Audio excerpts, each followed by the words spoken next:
Hi, my name's Barry Crampton. Today I'm going to show you around our BMW 5 Series Touring or Estate. Then I'll take you for a ride in it, but first I'll tell you a little bit more about it. It's a 5 Series 3 litre 530D M Sport Touring. It's 2016 on a 66 plate, has done 62,567 miles. Fuel economy, urban 43.5 miles per gallon, extra urban 57.6 miles per gallon, and combined is 51.4 miles per gallon. Has a top speed of 155 miles per hour out of a 6-cylinder 254 brake horsepower 24 valve engine. So rear privacy glass, we've got the aluminium roof bars, remote central locking, the plastic sill extensions, M Sport badge, 5 dual spoke alloys, high pressure headlamp wash, front parking sensors, the BMW kidney shaped grille, which was probably the last of the ones that looked okay before they went stupid and looked like a caricature. Lovely car to drive. Shark fin aerial, integrated tailgate spoiler. Just underneath there we've got a reversing camera.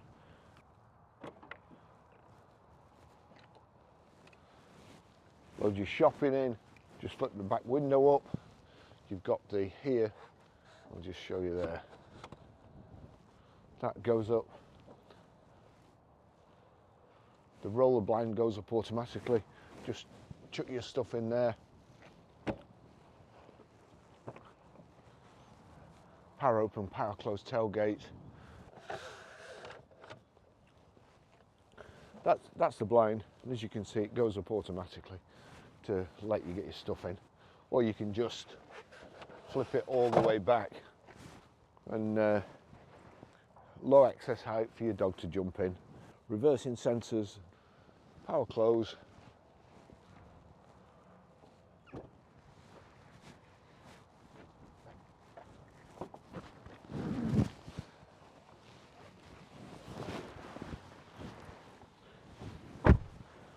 I've pushed the seat forward, but there's quite a lot of room anyway. The sculpted backrest of the front seats allow you to get your knees further in here if you've got a really tall driver in the front. It's got carpet mats.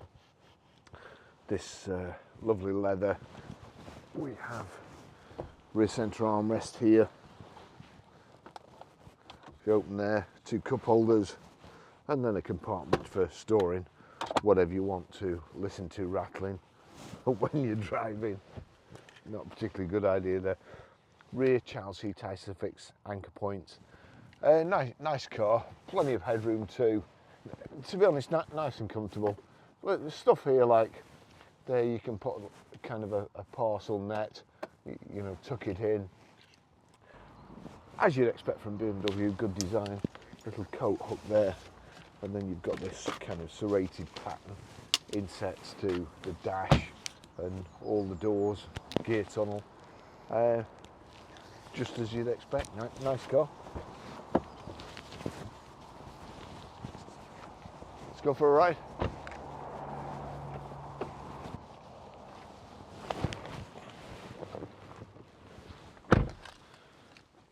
Okay, here we have the 2 BMW keys. It's keyless ignition, so foot on the brake, click the start button there. First thing to do, knock the stop start off. Cutting out of junctions is not good. Okay, so we've got electric seats. Just put that down a bit and back. And here we go. Height and reach adjustable steering wheel.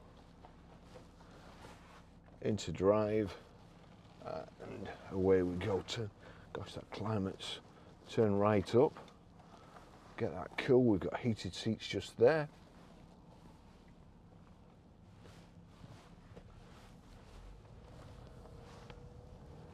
There we go.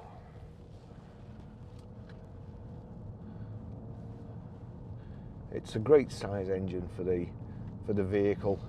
So much low end torque, so much power. Just don't feel like it's working. And to be honest, it isn't really. It's ticking over most of the time. Good specification. Nice design inside. Got paddle shift here, down on the left, up on the right. Speed limiter, cruise control there, so cruise control is on, and then if I knock that down, that's set the cruise. I can increase the speed knocking that up and decrease it knocking it down. If I touch the brake, that's it, it goes off. Just actually turn the climate up, or turn the fan up. You've got dual fans there, and dual zone climate. Set the left hand side for the passenger, temperature 1, and the right hand side at a different temperature.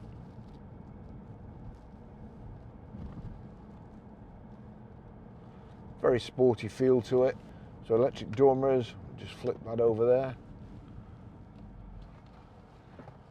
Quiet road, but cars on both sides, and 2 cars meet, coming in opposite directions at that exact point.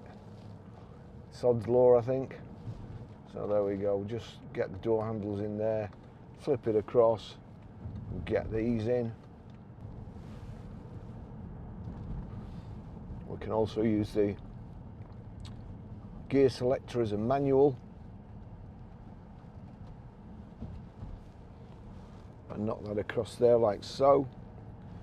I can change up, pulling it back towards me, and down, pushing it away from me.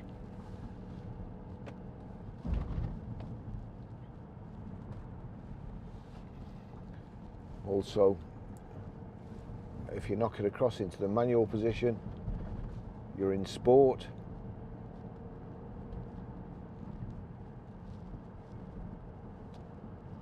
Holds it in gear as long as possible. Makes the throttle more responsive. But I don't need that. The iDrive on the BMW, quite a good invention, I suppose. Certainly it's got kind of a haptic feedback. You can feel it when you're clicking it, and you've got buttons here, so if I want to go into nav, I can just click that like so, and you've got the nav display. It's got Bluetooth hands-free, Bluetooth audio streaming, good level of specification, plenty of room in the back, nice handy vehicle to have. I've come the other way, and the train barrier is down yet again. There's your heated seats. Let's see. That's max aircon. Aircon is on there. Heated rear windscreen. Here we've got media. Click over to media. Menu. There we go. Telephone. Nav. Options.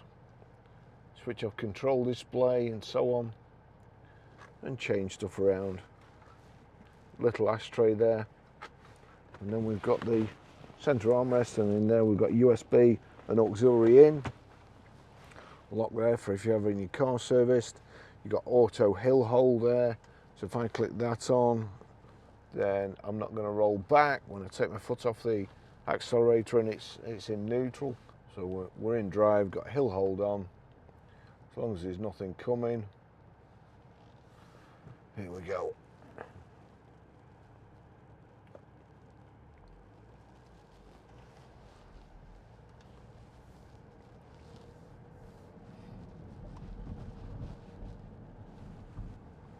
And a Vauxhall Calibra there. Had a couple of those in my time. Got Harmon kardon sound system in here as well, so good sound. Nice cool air coming out.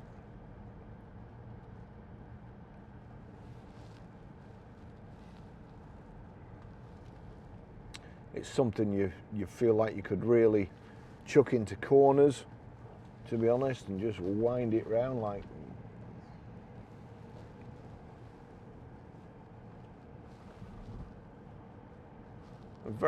I feel quite low down. to be honest.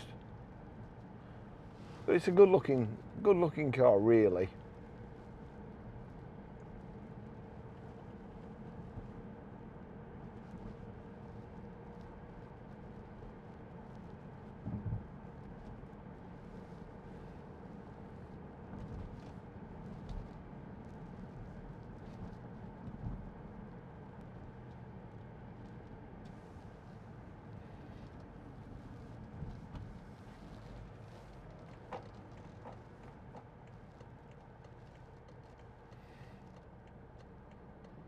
Old S-type. Again, the auto hold there, the hill hold, has kept me in position, stopped me rolling a little bit. But when you give this some power, it is a really good engine. There we go.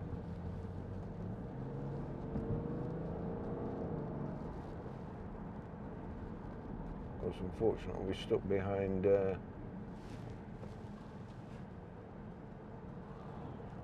Larry. Actually, I'm going straight across, so I suppose I can go on the inside. Good clear display, nice analog instruments. On the left, we've got the fuel gauge. Then speedo on just to the right of center is your rev counter, and then completely right is your coolant temperature. In your rev counter, you've got like a KERS system display. Let's go. See what I mean about the engine? It's just you know, you're just away. Certainly can get you out of trouble when there's a big lorry hurtling towards you on a roundabout.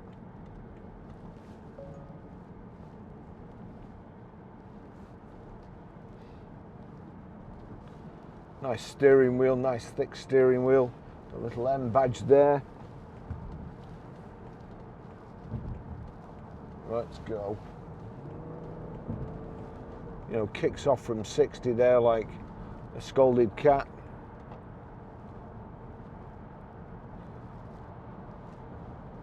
In the speedo at the bottom, that's telling me my miles per gallon instantaneous. Click it again, it's average miles per hour. Click it again, the date, and again, nothing. Then 183 miles. They really are good on fuel. I mean, they are tremendous. As I say, there's a little gauge in the side here. Underneath, it shows you what gear you're in, and then it shows you your kind of KERS system. If I take my foot off the accelerator now, it starts harvesting electric back into the battery to save for when it's needed later. And that's going right up and showing it's fully charging. Wipers are good. We're only doing 60 at the moment. Only a short run today. We've got about 10 cars that need videoing, and the weather has just been atrocious recently. It's blowing a gale, raining. Yesterday it was sleet. It was sleet in the morning, then in the afternoon it was sunny, and then it was sleet again. So all good fun here. I'm going to knock the hold off because I actually don't like that. I was driving a T-Roc the other day, and trying to manoeuvre, it made it virtually impossible. It was just, you just couldn't do it smoothly. So, again, something else that didn't need inventing. It's quite important that you can hold your car using clutch, brake, accelerator on a hill, otherwise they won't put it in your test, your driving test. So, you know, If you don't use it, you lose it. Like all these other driving systems. I was just reading on social media this morning that somebody who'd got a Tesla, the car was on automatic driving, and it took them out from a 30-mile-an-hour zone into the middle of a dual carriageway where it was 70 miles. And to be honest, why on earth would you let a computer drive for you? You know, you're asking for trouble, really, aren't you? So, I mean, I'd be surprised if it didn't crash me, but there you go, that's me. So, lovely car. For me, the driving a bit, I mean, I was just looking at used ones on Auto Trader before. There's probably more used BMWs for sale than I don't know what. So obviously lots of people like them. They love the way they drive. They like the sporty drive. I like a little bit softer drive, and I don't like quite as much feedback from the tyres through the steering wheels, which you get. But that's me. When I was younger, loved it. Now I'm old and past it. I just want to float. I don't want to drive fast. I don't want to do anything. But if I did, then that's well, I'm only doing 40. It's 50. But I mean, just look at that takeoff. It's superb. It's as powerful as you could possibly want. Going around the corner here, just dial it in.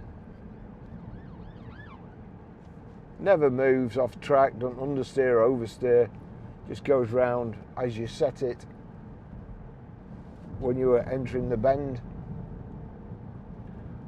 This road is awful as well. Nice comfortable seats, Recaro style seats, leg extensions here, pull it right out under your knees.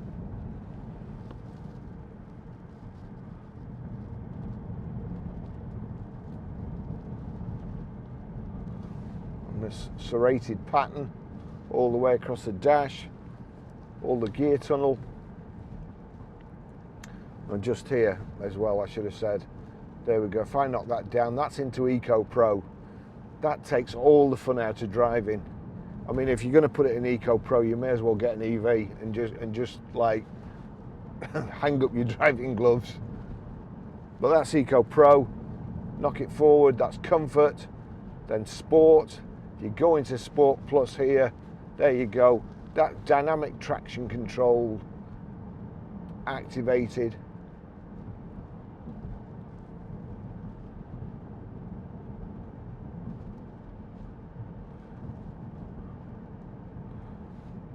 Dynamic driving with limited driving stabilization. Why would you want that? One of the other things I've noticed, I've not mentioned it for a while actually, down to design.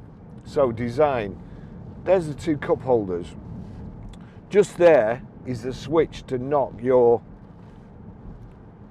traction control off. So you take a drink of your cup, put it back in there, knock your traction control off. So if you like coffee, it could get you killed. Be very, very careful.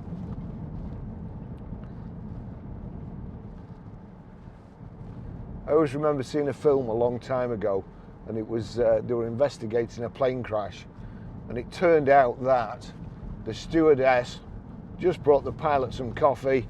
He put the coffee in his cup holder, they hit turbulence, the coffee spilt, went in his controls, and it gave him a false it gave him a false reading, and he switched the engine off, and he switched his good engine off. So be very careful if you drink coffee, flying or driving. There's nothing to say really. But they're so good on fuel.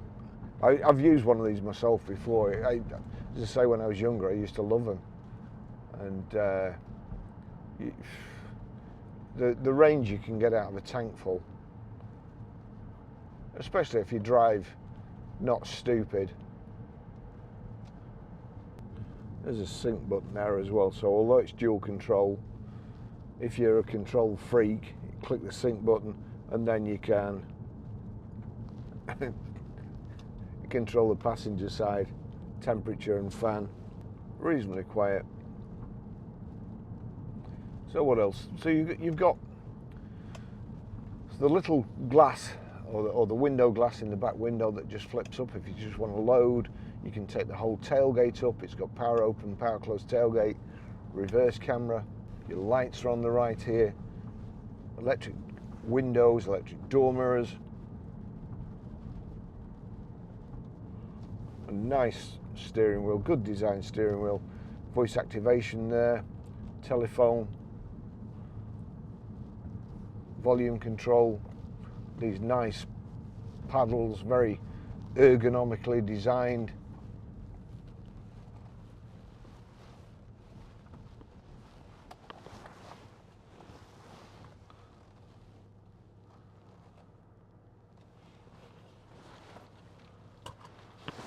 There we go, and we're back, and as you can see, all these cars we've got, we're chock-a-block, and I've got to video them all and sell them. Yep, that's what you're supposed to do, Baz. That's your job. Here we go. So we've got front parking sensors there. There you go, and that's showing you just there, look. That's it. Thanks for watching. I'll see you in the next video. Bye-bye.